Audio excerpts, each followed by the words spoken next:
Olá, primeiro médio, tudo bem com vocês? Vou prometer aqui ser mais objetiva que no primeiro vídeo, aquele da correção de LPA, porque ele ficou carregado, né? Foi difícil de enviar para vocês, então eu vou prometer aqui ser mais objetiva, mais rápida. Vamos à nossa correção de LPB. Não se esqueça de dar uma olhadinha no vídeo de LPA. Eu dei algumas orientações importantes para vocês lá, beleza? Vamos começar. Eu vou pedir licença para direcionar aqui para minha telinha do computador. Beleza? Aí vocês podem acompanhar. Eu sei que alguns têm o papel em mãos, né? O arquivo em mãos. Mas para quem não tem, acompanhe aqui comigo. Depois vocês me falem se ficou boa, se essa minha opção aqui ficou boa, se vocês entenderam. Porque eu prometo ser mais moderna das outras vezes, mas eu me preocupei aqui em ser o mais clara possível. Espero que vocês entendam. E se ficarem com dúvidas, por favor, sinalizem, mandem suas perguntas, mandem seus comentários. Você não pode ficar com dúvida no momento, beleza? E eu tô aqui pra isso e já falei que tô no barco com vocês. Mas vamos começar logo, Camila, você prometeu ser objetiva. Vamos lá. Questão número 1, Enem. Érico Veríssimo relata em suas memórias um episódio da adolescência que teve influência significativa em sua carreira de escritor. Bem, vocês leram, eu separei, não vou ler com vocês o texto inteiro, mas eu separei um trechinho importante aqui, ó. Vamos começar no segundo parágrafo. Desde que adulto, comecei a escrever romances. Tem me animado até hoje a ideia de que o menos que o escritor pode fazer numa época de atrocidades e injustiças como a nossa é, olha só, fundamental aqui, acender a sua lâmpada, fazer luz sobre a realidade de seu mundo, evitando que sobre ele caia a escuridão. Daí, entendido isso, eu tenho o papel aqui do escritor e, por extensão da literatura, que é o de iluminar a realidade. Vejam, a lâmpada aqui, pessoal, ela tá ganhando um significado de conhecimento, né? Então, é preciso conhecimento para enxergar as situações com mais clareza e, assim, poder denunciar o que não está correto por meio da literatura. Eu separei essa questão porque ela toca num ponto que faz parte do nosso início, né, do curso de LPB, que é entender o que é literatura, a que ela se presta, né? E nós vimos que a literatura é uma forma de arte, assim como a música utiliza sons, a pintura utiliza cores e formas, a literatura se vale das palavras. Então, uma forma aqui da gente revisar também o início do nosso curso. Achei super oportuno esse texto que fala, né, principalmente aqui no finalzinho, nesse momento tão delicado que a gente está vivendo, né, pessoal, exigindo tanto de nós, tanta sensibilidade, responsabilidade, tanta adaptação e calma. Eu achei fundamental esse trechinho que eu gostaria até de ler com vocês, ó, antepenúltima linha. Se não tivermos uma lâmpada elétrica, acendamos o nosso toco de vela, ou em último caso, risquemos fósforos repetidamente, como um sinal de que não desertamos o nosso posto, nós não abandonamos o barco, nós não nos esquecemos do nosso papel, da nossa missão, né? Essencial cada um assumir a sua responsabilidade e dar o seu melhor no momento. Eu acho que tem tudo a ver com esse momento de isolamento, de isolamento social pelo qual estamos passando. Um grande desafio para todos nós. Aí ficou fácil agora responder a questão que diz: nesse texto, por meio da metáfora da lâmpada que ilumina a escuridão, Érico Veríssimo define como uma das funções do escritor e, por extensão, da literatura. Agora ficou fácil. Exatamente isso que nós comentamos. Alternativa C, denunciar o real. Sigamos aqui para a alternativa, para a questão número 2, que também é do Enem. E nós vemos dois textos. O texto 1 é uma tirinha da Mafalda e o texto 2 é uma canção. Olha só, o texto 1 me diz o seguinte: a Mafalda, lendo uma manchete, nova tentativa de desarmamento, pega esse jornal, faz um avião, mas rapidamente o avião cai no chão, né?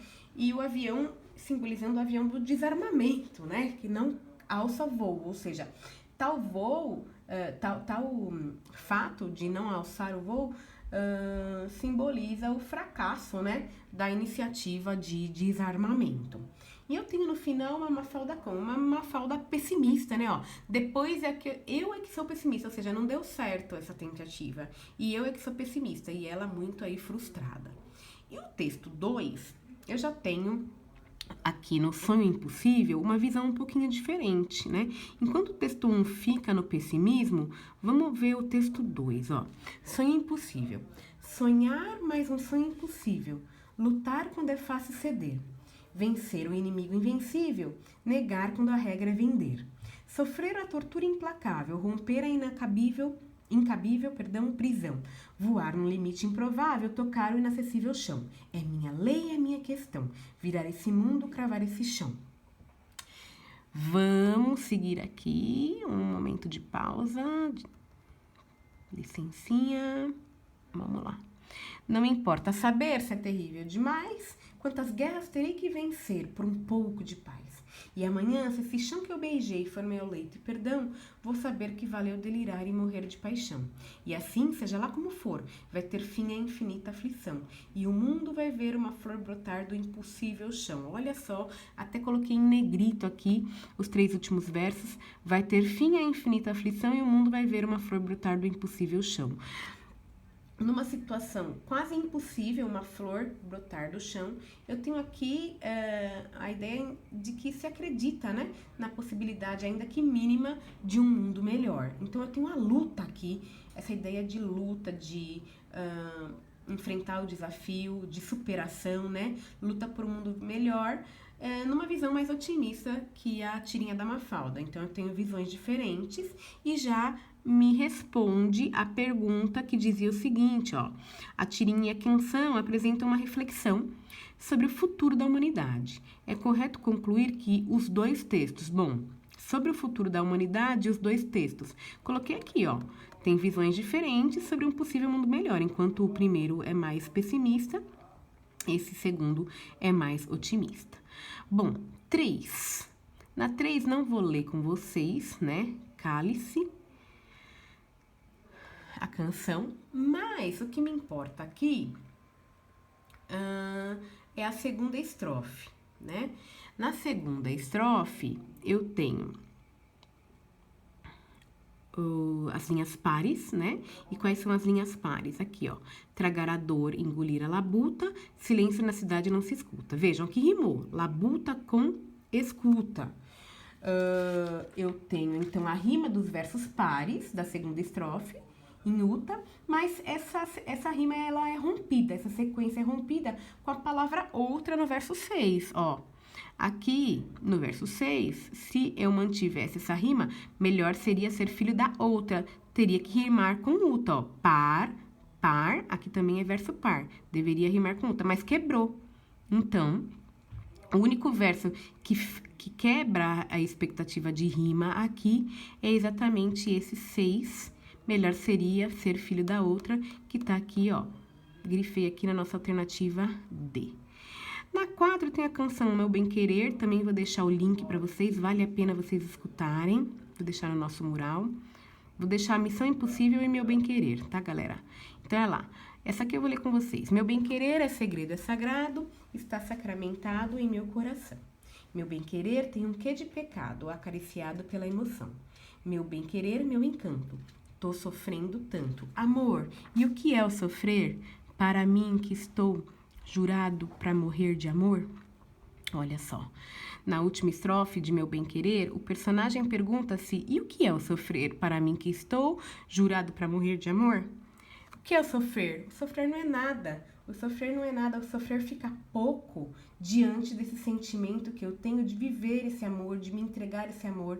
Então, ele deseja intensamente, o eu lírico aqui, o eu poemático, ele deseja intensamente viver esse amor. Por isso que ele fala: e o que é o sofrer? Para mim que estou jurado para morrer de amor. Então, vejam, olha a nossa pergunta.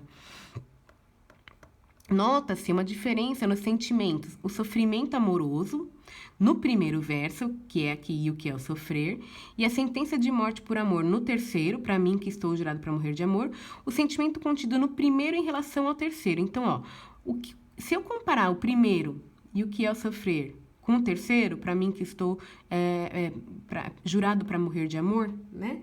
Que é o terceiro verso, que ideia que eu tenho? Fica pouco. O sofrer não tem tanta intensidade assim, porque eu estou me entregando a esse amor. Então, o eu poemático, ele minimiza o sofrimento diante de algo muito maior. Um amor tão forte que parece poder matá-lo, mas ele deseja viver intensamente esse amor. Então, ele não deseja sofrer, ele não é masoquista, mas ele sofre, ó. E o que é o sofrer? Mas para mim esse sofrer não é nada, segundo o eu lírico, então é um sentimento menos intenso e não desejado, né? Ele não é um masoquismo, não é que ele deseja sofrer. E na questão 5, eu coloquei aqui para a gente relembrar a escansão, aquela nossa aulinha de literatura em que trabalhamos a escansão. Então, eu estou contando, né, as sílabas poéticas de um verso, a escansão faz isso. E nós colocamos aqui, ouviram do Ipiranga as margens plácidas de um povo heróico, o brado retumbante. Vejam, eu tenho aqui a ordem inversa, né, galera? O sujeito, ele não tá no início aqui. Por quê? Eu já começo com um verbo. Se nós colocássemos na ordem direta, sujeito, verbo, complemento, seria as margens plácidas do Ipiranga ouviram o brado retumbante de um povo heróico. Então, já tenho essa questão da inversão. Fazendo a escansão, eu tenho, olha só, separei aqui. Ouvirão, aqui, ó, do i juntou, lembra? Piranga, aqui também juntou, as margens plácidas. Opa, nem tá o cidas, só contei até o plá. Por quê? Qual é a regrinha da escansão? Só se conta até a última sílaba tônica, por isso que nós contamos até o plá. E se a sílaba terminar em vogal átona, né, em vogal fraca, e a seguinte começa por vogal, nós fazemos a elisão. Foi exatamente o que aconteceu aqui, ó, do i, e aqui também, ó, as, né? Então, eu tenho as sílabas poéticas diferente aqui das sílabas gramaticais, porque se a gente contasse, fizesse a separação silábica tradicional, gramaticalmente falando, eu teria 14 sílabas poéticas, 14 sílabas gramaticais, mas em sílabas poéticas eu tenho 10, né? Deu para relembrar, galera, como se faz a escansão? Agora ficou fácil responder a pergunta, ó, a respeito desse período, assinale a alternativa em que todas são corretas. Então, não é o hino da bandeira, aqui eu tenho o hino nacional. Os versos são decassílabos, nós vimos que tem 10, né? Na alternativa A tá falando que tem 9 eneassílabos. Na alternativa B tá falando que em decassílabo tem 11. Na B também tá falando que tem onomatopeia, né? O que é onomatopeia? Palavra que imita som, também não é. Alternativa C é a nossa, hino nacional, verso decassílabo e o sujeito as margens plácidas do Ipiranga. Então, eu tenho aqui uma prosopopeia, por quê? Porque as margens plácidas do Ipiranga não podem ouvir o grito, e aqui tem essa característica de ouvir o grito para uma característica humana atribuída aí a um ser não humano, margem plácida do Ipiranga ouvindo o grito. Essa figura de linguagem que eu atribuo característica humana a um ser não humano é o que nós chamamos de prosopopeia, tá? Alternativa D tá falando que tem 11 sílabas métricas, não é? E então, marcamos aqui, ó, deixei em negrito a alternativa C para nós. Ainda falando em escansão, eu deixei sinalizada aqui a escansão na questão 6, né? E contando, ó, indo até a última sílaba tônica, a bitônica, estou, né? Aqui, ó, mocidade, então eu contei só até aqui. E fizemos a elisão aqui, ó. Aqui teve elisão, ó, na, o, né? Aqui também teve elisão, ó, que, a. Onde mais teve elisão aqui, gente? Pela crista da serra, aqui, ó. Aqui também teve elisão, né? Bom, contando, ficou 9, 12 e 8. E isso responde aqui a nossa alternativa C, né? 9, eneassílabo, 12 dodecassílabo, que também é conhecido como verso alexandrino, e 8, octossílabo. Próxima questão eu separei aqui para a gente revisar a questão do classicismo, né? Então, eu tenho 2 textos aí do classicismo. Um é um poema e o outro é uma tela. Revisando um pouquinho o classicismo, gente. Então, o classicismo, ela é uma literatura do Renascimento, né? Então, eu tô falando aqui do século XVI. Nós falamos de Camões. Então, vocês vão se lembrar das nossas aulinhas aí. Ouvimos, lembra? Amor é fogo que aquela canção que até coloquei para vocês. Legião Urbana, Monte Castelo. E aí, nós vamos relembrar agora de características assim, essenciais, principais do classicismo. Então, eu tô falando de que contexto, né? Eu tô falando do renascimento, lembra, pessoal? Então, renascimento, renascer em quê? Renascer para o retorno ao conhecimento da cultura greco-latina, né? Então, aqui eu tenho uma nova visão do homem. O homem passa a ser visto como o centro de todas as coisas e não mais Deus. Então, isso é conhecido como antropocentrismo, né? E isso vai refletir também na ideia da mulher, em como a mulher, a figura feminina, ela é tratada. Exatamente aqui na nossa questão nós temos, então, um poema de Camões com uma figura feminina e a tela também com uma figura feminina. O que eu destaquei aqui para vocês? Ó, eu destaquei 3 versos, ó, leda serenidade deleitosa, presença moderada e graciosa, repouso nela alegre e comedido. Por quê? Porque nesses 3 versos fica evidente aí uma adjetivação, né, que está exaltando a moderação como uma característica psicológica dessa mulher, que ela é formosa e consegue se equilibrar, né? E a tela também, ó. Só que a tela de uma maneira diferente. Então, enquanto aqui no poema eu tenho a adjetivação, na tela eu tenho uma imagem que é retratada com sobriedade e com equilíbrio, né? Então, as 2 obras, elas apresentam uma imagem da mulher ideal, a mulher marcada pela sobriedade, pelo equilíbrio, só que de uma forma diferente. No poema, pelos adjetivos, e na pintura, a expressão, a vestimenta, né? Vejam, ela tem um semblante muito sereno, né? Ela até transparece uma condição de riqueza, mas eu não tenho excessos, né? Então, eu não tenho muitos adornos, a vestimenta também ela é bem sóbria. Vejam, agora fica fácil de responder a nossa pergunta, ó. A pergunta dizia o seguinte, vou baixar aqui um pouquinho para vocês verem. Estão me ouvindo aí? Olha só.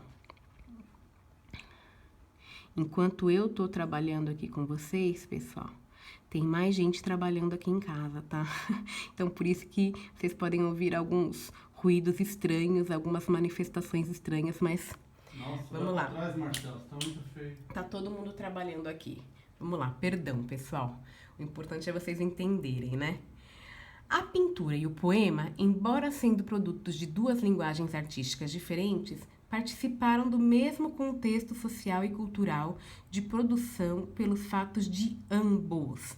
Aquilo que nós acabamos de falar, né? Então, eu até coloquei em negrito aqui para vocês, ó. Apresentam um retrato ideal de mulher, marcado pela sobriedade e o equilíbrio, evidenciados pela postura, pela expressão, pela vestimenta e pelos adjetivos usados no poema. Questão 8. Na questão 8, eu tenho aí também do Enem. Vocês atentaram que é tudo questão do Enem, né, galera? Então, olha só. Ouvia que não podia odiar e nem temer, porque tu eras eu. E como seria odiar a mim mesma e a mim mesma temer? Olha, aqui, porque tu eras eu. Eu vou até colocar em negrito para vocês. Porque tu eras eu. Há uma fusão, há uma união, né? Vejam. Texto 2, também indo para o mesmo caminho. Transforma-se o amador na coisa amada. Camões. Transforma-se o amador na coisa amada, por virtude do muito imaginar. Não tenho logo mais que desejar, pois em mim tenho a parte desejada. Opa! Então, o que eu queria ressaltar com vocês? Essa parte aqui, transforma-se o amador na coisa amada. E no finalzinho, quando eu tenho, pois em mim tenho a parte desejada. Qual é a temática comum, né? Destaquei aqui para vocês a alternativa A, ó. O outro transformado no próprio eu lírico, o que se realiza por meio de uma fusão de dois seres em um só. Daí transforma-se o amador na coisa amada. Há uma fusão, ou seja, uma união. O que é essa fusão? É uma união, né? Então, nós ficamos aqui com a alternativa A. Questão 9. Ficou fácil de responder agora a questão 9. Vamos lá. Que entendida aquela revisãozinha que a gente fez sobre as características principais aí do classicismo, então eu tenho aqui, ó, o movimento desenvolveu-se no apogeu político de Portugal, consiste numa concepção artística baseada na imitação dos modelos clássicos, gregos e latinos.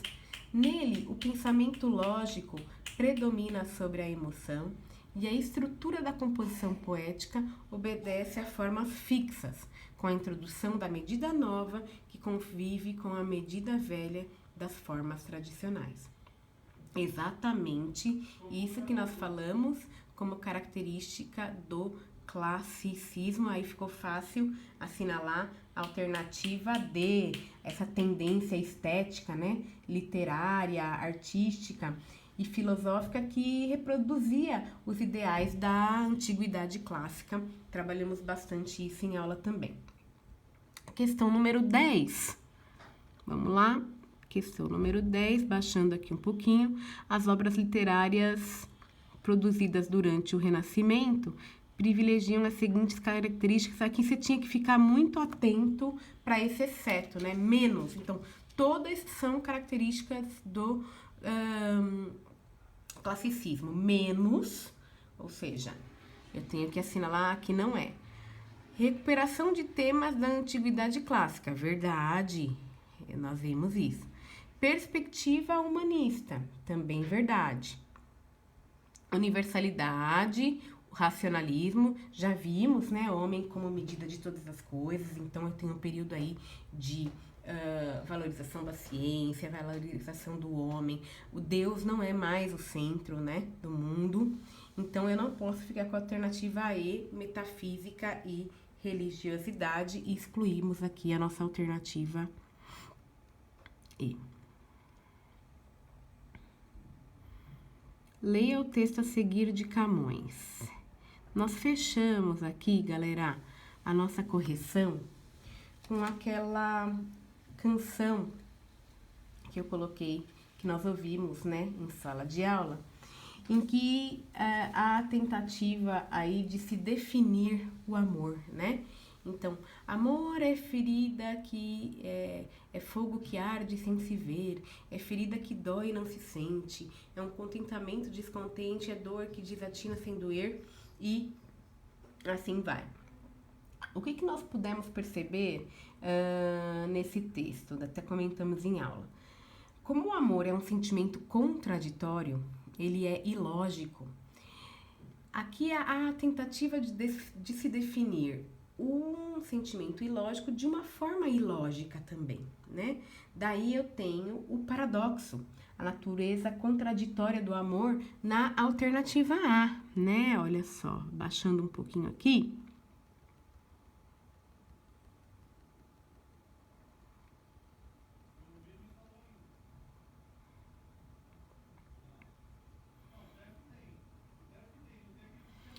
poema tem como característica a figura de linguagem denominada antítese, relação de oposição de palavras ou ideias. Assinale a opção em que essa oposição se faz claramente presente. Bem, amor é fogo que arde sem se ver, a gente já tem lá o paradoxo que nós comentamos em aula, né? Fogo que arde sem se ver, ferida que dói e não se sente. Eu vou pro ilógico. É mais que antítese, é paradoxo aqui na alternativa A, né? Mas na alternativa B, eu tenho exatamente essa oposição de palavras, ideias contrárias, né? Contentamento é o oposto de descontente. Então, a antítese está aqui, até coloquei em negrito, alternativa B. E a nossa última questão, ela diz o seguinte, que esse poema pode ser considerado um texto argumentativo. Por quê? Porque o eu lírico, vejam, ele através desse jogo, né, de jogos de opostos, ele apresenta um conceito do amor. Então, apresenta a sua visão de mundo sobre o amor, sobre esse assunto. Por isso que eu posso dizer que se trata de um texto, tá aqui, ó, argumentativo. Então, no texto argumentativo, aí eu pretendo definir o amor apresentando um conceito de amor. Ficamos com a alternativa A. Só queria fechar aqui dizendo que eu não me esqueci dos nossos encontros descontraídos, das nossas brincadeiras, por isso que para bons entendedores, né, quem vir essa imagem aqui vai entender. Então, vocês estão aqui comigo em pensamento, eu tô com vocês, eu tô torcendo pro sucesso de vocês, para que vocês estejam bem, contem comigo. E eu só queria fechar aqui o nosso encontro trabalhando com uma outra característica do classicismo, né? Que nós estávamos falando sobre o classicismo, e a gente vai falar um pouquinho mais sobre isso nas próximas aulas, que é a efemeridade do tempo. Uma das características do classicismo, além do antropocentrismo, que a gente já citou, é a efemeridade do tempo. O que é isso? O tempo é efêmero. Quer dizer que o tempo e a vida, galera, passam rápido e devem ser aproveitados. Essa é a característica aqui marcante do classicismo também, que a gente vai trabalhar mais nas nossas próximas aulas. E que isso tudo tem a ver com o momento pelo qual nós estamos passando, né? Que nós saibamos aí ter calma e paciência para tentar lidar com tudo isso da melhor forma, porque o tempo e a vida passam rápido e devem ser aproveitados. Então, façamos o nosso melhor. Tudo bem? Bons estudos, vou deixar mais tarefa por aqui. Por favor, entrem e alimentem esse sistema, interajam, participem e eu já logo mais vou postar mais tarefa. Um grande beijo, deem sinal de vida, por favor. Estou com todos vocês. Beijos, beijos, beijos.